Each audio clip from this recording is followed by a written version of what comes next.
Ya, selamat pagi Cirebon, masih di hadapan Anda pemirsa, dan di pagi hari ini saya masih bersama pengurus cabang Ikatan Sarjana Nahdlatul Ulama atau PC ISNU Kabupaten Cirebon. Ini pemirsa ada Kang Muiz, Ketua PC ISNU Kabupaten Cirebon, dan juga ada Kang Dayat, Wakil Sekretaris PC ISNU Kabupaten Cirebon. Kang Dayat, pertanyaan saya tadi terputus jeda iklan. Menurut Anda, karena Anda begitu bersemangat nih ya, ini sebaliknya dengan Kang Muiz, ini ada kekhawatiran jika nanti Provinsi Cirebon ini akan terwujud gitu. Kekhawatiran maksudnya di masyarakat begitu bersemangat, satu sisi namun penentu kebijakan maupun pejabatnya justru sebaliknya gitu ya. Ini kekhawatiran dari Kang Muiz. Kalau menurut Anda apa sih yang menjadi kebanggaan jika nanti Provinsi Cirebon itu benar-benar terwujud gitu? Banyak sekali yang bisa dibanggakan di Cirebon, terutama di bidang pariwisata. Mau wisata apa di Kuningan itu banyak sekali. Kemudian di Cirebon, Cirebon kota dan kabupaten, saya hitung sudah kira-kira ada 17 lebih kampus atau perguruan tinggi. Itu baik Islam maupun yang umum. Yang kemudian ada tambah kampus yang baru di Arjunawangun, tepatnya ada di ITB kan, di ITB. Itu sangat membantu masyarakat atau ekonomi masyarakat nantinya. Di bidang usaha, kita tahu di Plumbon itu produknya sudah go internasional. Oh, luar biasa pokoknya ya. Nah, kemudian di Jamblang ke selatan sini, atau tepatnya di Kradenan, Warkawung, Sindang Mekar, itu daerah saya sendiri, mebel. Itu potensinya luar biasa. Jadi bisa belum kabupaten yang lain ya? Belum kabupaten yang lain, artinya itu menjadi kebanggaan. Bisa jadi nanti ada wisata mebel. Jadi orang luar atau di Jamblang bule, ada Siti Winangun gitu ya. Winangun, ya. Bule itu datang ke Cirebon, kalau mau pariwisata dia lari ke Kuningan. Bisa kita bilang ya puncaknya Cirebon lah bisa. Kuningan, oke. Kemudian mau cari apa namanya, oleh-oleh, mau cari makanan kuliner atau apa, nah, kita sudah banyak sekali. Pokoknya Kuningan, Majalengka punya itu gitu punya ya. Itu gitu. Majalengka punya alam yang luar biasa lah, Kama Kuningan. Dan Cirebon ini letaknya itu pas dan strategis banget. Strategis. Orang bule ini yang masih sedikit kan. Bule itu hari ini komunikasi dengan orang Cirebon, tapi hanya by phone, hanya by website atau by medsos lah. Teman-teman saya itu sudah banyak yang ekspor ke luar negeri. Kemudian tapi belum terfasilitasi oleh keadaan atau yang tadi Kang Muiz oleh pejabat daerahnya. Ya masih hanya perorangan. Bagaimana ketika Provinsi Cirebon ini terwujud? Terwujud gitu ya. Saya sangat berharap agar pemerintah itu peduli. Baik, kembali saya ke Kang Muiz. Kang Muiz, ini kan Kang Muiz tadi ada semacam dalam tanda petik kekhawatiran. Mungkin juga yang dikhawatirkan oleh Kang Muiz ini berkaca pada daerah yang sudah mekar, Kang Muiz ya. Bahwa ini jangan sampai nanti untuk daerah otonomi baru atau provinsi baru atau kabupaten baru justru ini membebani pemerintahan yang di atasnya gitu. Maksudnya begitu, Kang Muiz? Ya, maksudnya ini kan kesejahteraan tentunya. Ya, itu salah satu aja. Jadi pertama begini, yang paling penting itu, apa itu, Kang Muiz? Menurut saya perlu diperhatikan adalah bahwa Cirebon dalam plan peta wilayah tata ruang nasional itu Cirebon berada dalam posisi segitiga emas.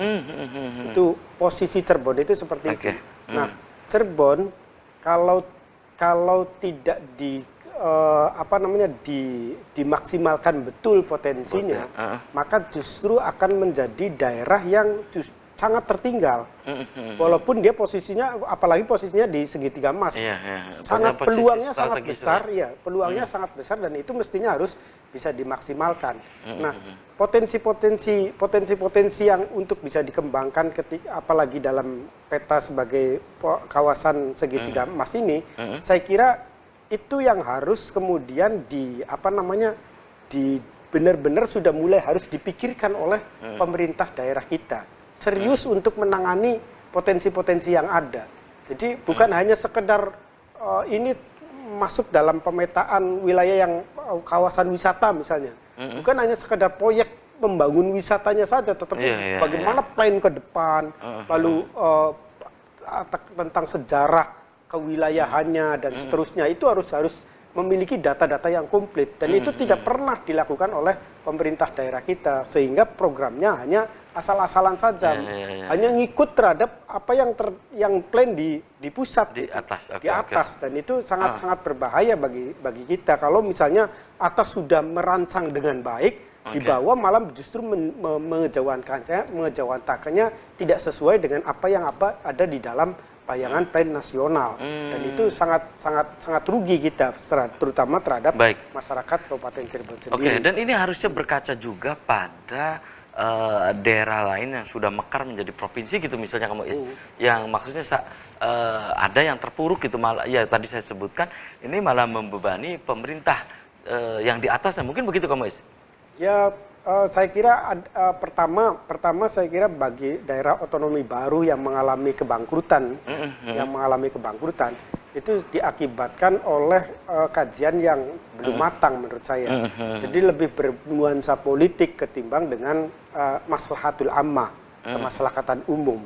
Dan itu problem yang paling Jadi lebih banyak diorientasikan hanya dipengaruhi oleh tokoh-tokoh, biasanya itu muncul dari tokoh-tokoh yang memiliki kekuasaan penuh gitu ya, kekuasaan yang kuat dan orientasinya juga bagaimana dia menjadi seorang gubernur, menjadi seorang bupati dan lain sebagainya, bisa memiliki sebagai penguasa, bisa memegang atau mengelola kebijakan anggaran secara penuh, intinya memiliki jabatan seperti itu, dan munculnya biasanya dari model-model orang yang seperti itu tidak berdasarkan atas kajian yang dilakukan oleh masyarakat di bawah, masukan-masukan misalnya. Ini konteksnya sangat berbeda dengan isu soal Cirebon Provinsi ya. Cirebon Provinsi itu kan dari bawah yang kemudian belum ditanggapi, dan sekarang sudah muncul tanggapan dari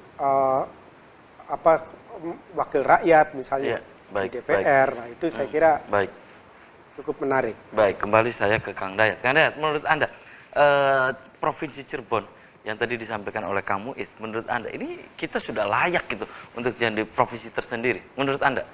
Kalau menurut saya itu sudah sangat layak. Sangat layak. Sangat layak. Ini Anda berkata demikian. Indikatornya apa?